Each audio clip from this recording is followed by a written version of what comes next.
onto our stellar cast for this evening. Opening batting will be Steve Maxime, who is a well-accomplished and recognized guy in the agriculture and environment and food sector. He's a plant pathologist by his initial training, and his first consultancy was, well, I can't tell you how long ago, then you'll guess how old he is. But it was with Pan American Health in St. Kitts and Nevis. He's a climate-smart agriculture and marketing expert with the Caribbean Soil Care Project, was a presenter on the landmark Climate Change and Health in Small Island Developing States Conference, and a regional voice on the links between nationally determined contributions, the NDC, and non-communicable diseases. He's an advocate for increased research with respect to the parallels between soil and gut microbiomes. He's a One Health and latterly a planetary health pioneer. He will be sharing perspectives on climate change and food-related illnesses. Great. Thanks for the introduction, James. I have a disclaimer. I have been allocated 20 minutes. I am going to be spending those 20 minutes engaging with you. I will not mention stuff that you know already, like the names of diseases and illnesses, and I will not attempt to play medical expert. But what I am going to promise you is that we are going to be dealing with some of the issues that have been hidden in plain sight for a very long time. And when I get into my presentation, you'll see what I'm talking about. But I'm also promising you, albeit a day late, a solar eclipse. Because a lot of the issues that surround food-related illnesses and climate change are really hidden in plain sight. And without a solar eclipse, you wouldn't appreciate the fact that there are stars that are visible, that would be visible if it wasn't for the strong glare of the media and science. So with that said, let me share my screen, starting my timer as of now. Okay, so I've been asked to speak about climate change and food-related illness. And I want to affirm from the start that we are going to be talking about a lot more than just foodborne diseases. All of these conditions and issues existed before climate change, but climate change is the big exacerbator. And climate change often negatively impacts the availability, stability, accessibility, and utility of food supplies. Now, in terms of how it affects availability, the destruction of products in the field during transportation and during storage requires very little explanation. A lot of this stuff in the first 2 or 3 slides you can Google, and I'm sure you already know. So I'm just running through these so that we can deal with the solar eclipse coming to the end. Stability. How is it affected in terms of disruption of supply chains? It is not difficult to understand how an extreme event or flooding can mess up a supply chain. In terms of accessibility, which has to do with how you access the food, where you get that food. Damage to infrastructure, damage to groceries or food storage complexes. And there are times when climate change impacts may not damage the actual physical building in which the food is stored or available or accessible, but the infrastructure leading to it is impassable because of floodwaters or landslides, etc. In terms of utility, well, that's a good one. In terms of the impacts on the quality and safety and the nutritional content of the food, so that you can easily understand how food can get contaminated. And this is the segue that I'm going to use to talk about the more direct links between climate change and food-related illness. Now,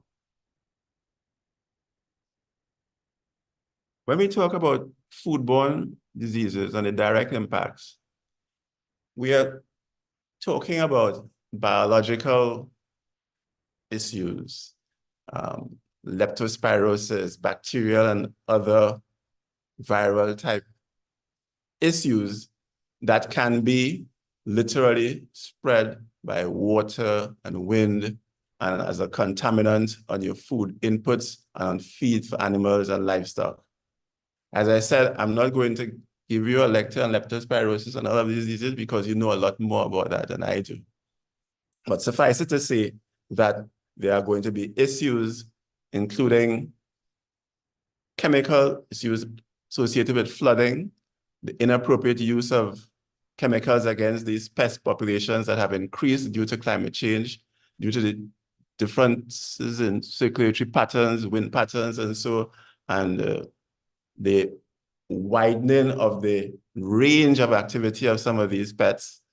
And although I've been more or less referring to food supplies from terrestrial sources, we have to include also marine and aquatic food sources. And this is where bioaccumulation tends to be a major issue.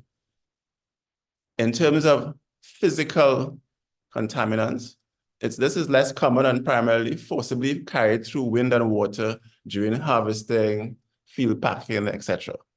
And I have personal experience with this in terms of the very few instances where we have mechanized harvesting of dry peas. And so we have actually seen the type of contaminants that can be thrown into the mix, as it were.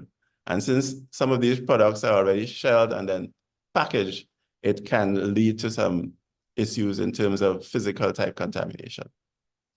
But what about the indirect? Some of these indirect issues include things like biological contamination. And this is not to be confused with the more direct impacts. This is the type of contamination that comes because of inappropriate or inadequate techniques that have been occasioned on us by climate change. So that there's a lot of talk about climate smart agriculture, let's say, and increased use of terms like composting and using animal manures and molding up plants way above the color region. And what happens in cases like that is that composting, if it's not done properly and you are using material that hasn't properly broken down, most common examples are things like H. pylori, especially in vegetables and so that are not going to be cooked. And that is a major source of that type of biological contamination. In terms of chemical, the inappropriate and prophylactic use of chemicals because of the impacts or the perceived or the anticipated impacts of climate change. So it means in advance of a flood event or in advance of heat stress, there are chemicals that are being applied prophylactically that can induce chemical type illnesses. And then in terms of physical, here we are not talking about the direct impacts, but we are talking about the reduced availability of, let's say, potable water, so that food material that is going to be consumed is less likely to be cleaned properly because of water shortages. Now, this is where I'm really interested in sharing with you, because as James mentioned, these slides are available for you. So I'm just going to be reading quickly through to get to the areas that I really want to concentrate on. So that undernutrition is easy to understand in terms of the impacts on availability and the accessibility and the utility of the foods. But what is less often discussed is the supercalorific intake due to highly processed and so-called affordable imports. Now, what climate change has done, it has induced these reduced availability of locally produced fresh produce and augmented by slick advertising. And I'm hopefully going to have some time at the end to get into some more details about what I mean by slick advertising and dredge up the horrific history of coconut oil in the region in terms of its combating of slick advertising with comparisons to soy oil. And eventually the global syndemic, which as the description on the slide shows, what happens when you have these biological factors working together to make a disease or a health crisis worse. Now, climate change can be considered a pandemic because of its sweeping effects on the health of humans and the natural systems on which they depend. And this is where people like James come in and myself when we keep talking about planetary health. Now, as you can see there, this climate change is an exacerbator of malnutrition in all its forms. And these often hidden indirect impacts of climate change on a plethora of food-related illnesses are based on these three items that I'm going to quickly run through and hopefully have enough time for us to have a face-to-face solar eclipse discussion on. So the first of it would be climate change policy. So you may well ask yourself, what does climate change policy have to do with food-related illnesses? Well, some of the prioritizing sectors for nationally determined contributions, which James mentioned, and which I hope, again, I'll get a chance to discuss in some more detail later, that puts emphasis on activities that may not necessarily be in the best interest of your food supplies. Ill-defined climate-smart agriculture. I mentioned one of the more glaring examples of climate-smart agriculture projects or approaches that have not been well thought out, and the use of uncured manure, compost, etc., can lead to serious, if not fatal, consequences. Failing to recognize the importance of non-industrial livestock production.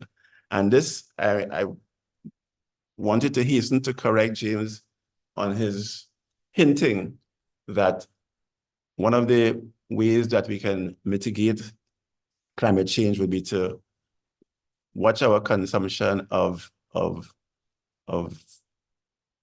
meat, red meat, especially. And this wasn't a conversation other than today, but I'm hoping that we can get a chance to discuss that more fully, because what we are dealing with in the region and in SIDS generally is non-industrialized livestock production, where we're not talking about deforestation and clearing large swaths of land for pasture production, etc. And then disregarding indigenous and SIDS-based research directions, such as germplasm from climate analogs. Now, again, in a discussion on food-related illnesses, this is not public fare. When we are talking about germplasm from a climate analog would be an area in the world, a region where they are either going through similar type climate change impacts as we are experiencing now, or we are predicted to experience.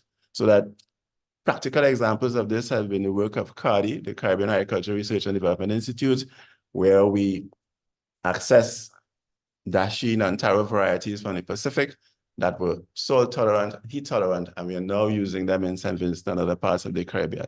So that policy blindness in that respect can be responsible for increasing our food-related, indirect food-related issues. Now, that's another biggie.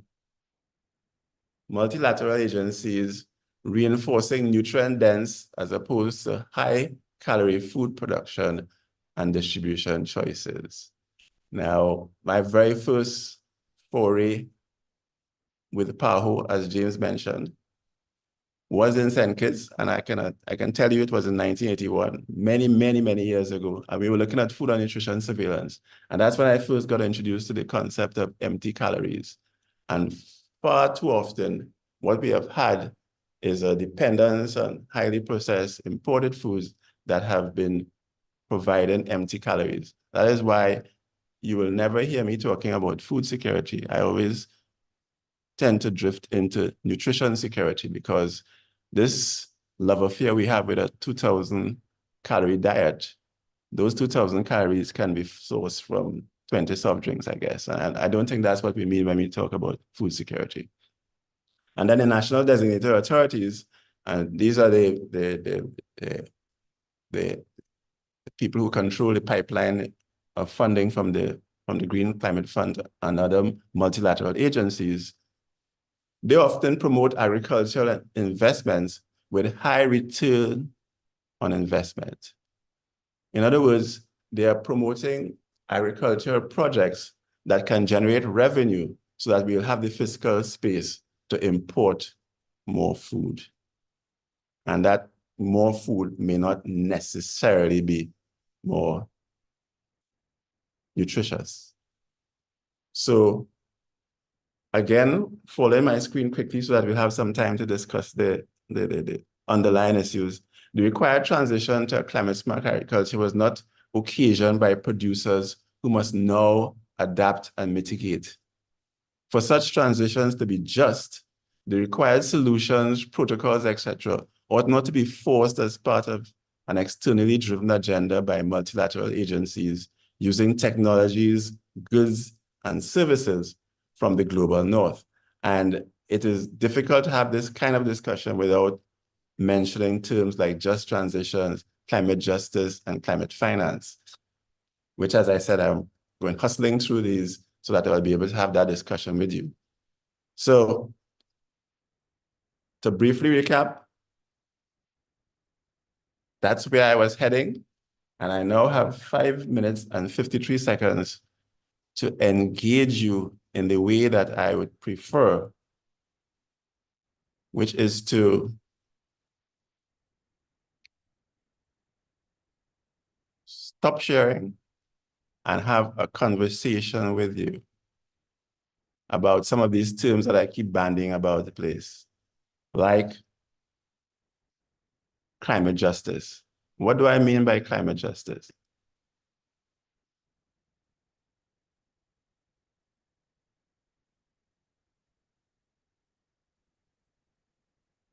Climate justice, a quick analogy, and this is the first time I'm using this analogy with a room full, a seminar, a webinar full of medical professionals. But the quickest explanation of climate justice is this. Imagine you're walking down the street one day and somebody walks up to you and slashes you, I mean, violently. In any part of the world, that's a crime. I mean, you would think that you should take them to court and you should easily win that case.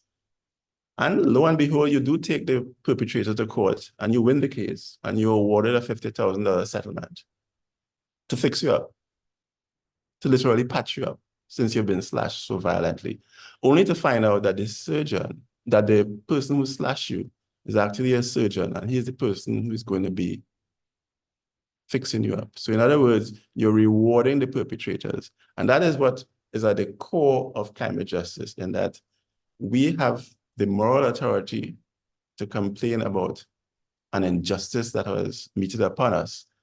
And lo and behold, we are finding out that whatever compensation we get from the court of public opinion and the court of moral justice, whatever source, is now being used to allow the perpetrators to double dip. Why am I being so blunt? Because there's a concept called common but differentiated responsibility, which drives all of the climate politics around food. What does common but differentiated responsibility really mean? Another analogy, a quick analogy. We have 3 minutes and 29 seconds left. Another quick analogy. You're living in your residential area, there's a factory uphill to you, and they constantly throw thousands of plastic bottles into the drain running in front of your house. So much so that your drain constantly floods. Your house is flooded out on occasions. So, of course, you want to take them to court, only to find out that they saw your son dropping one solitary plastic bottle into that drain. And they are now telling you that we will accept responsibility, but it must be common but differentiated responsibility. In other words, you are responsible as well, regardless of the minuscule, the 1 or 2 gigatons of carbon dioxide that you contributed to this issue. The major emitters are saying that, look, there's such a thing as common but differentiated responsibility. And you now have to tell us what you are doing to be able to have the moral authority to tell us to stop tossing those bottles into the drain. You must have told your son that he ought not to drop any bottles in the drain as well. So that is the concept of common but differentiated responsibility. And it is based on that you have all of this talk about nationally determined contributions. Because as a major outcome of the Paris Accord, each country, each signatory country has to explain to the world, what are you doing about your one plastic bottle? You only have the moral authority to ask us to grant the climate finance that we are winning from the courts of moral opinion and moral justice if you can tell us, what are you doing and how are you being more ambitious in terms of the emissions that you are going to reduce? And it is because of all of these intricacies that the food import situation is at the stage that it's at. As I said, I've attempted to just take away some of the spotlight from the more commonly pursued issues to talk about some of the peripheral issues, the asymptomatic issues that surround food-related illnesses that have been occasioned by climate change and climate crisis. And I can assure you, I have 55 seconds left. You can find out a lot more about these approaches if you go to the YouTube channel that bears my name, and you will see all of the intricacies involved in the politics of food and the climate politics of food that impacts our health. Thank you. Thank you very much, Steve, for 30 seconds. Thank you very much for the discourse on food and food security and climate justice. And nutrition security. And Food security. food and Please. nutrition security go together. And there was a call for you to talk more about the just transition, and perhaps in the question and answer, you can say a bit more about that. Yeah, but I wanted to stick to the time, so. Yeah, no problem. Yeah. We'll have some time at the end. Great. Thanks for the review of that area. And now we now crossed 600 participants. Good evening, good morning to everyone who has joined us. And we're not gonna switch now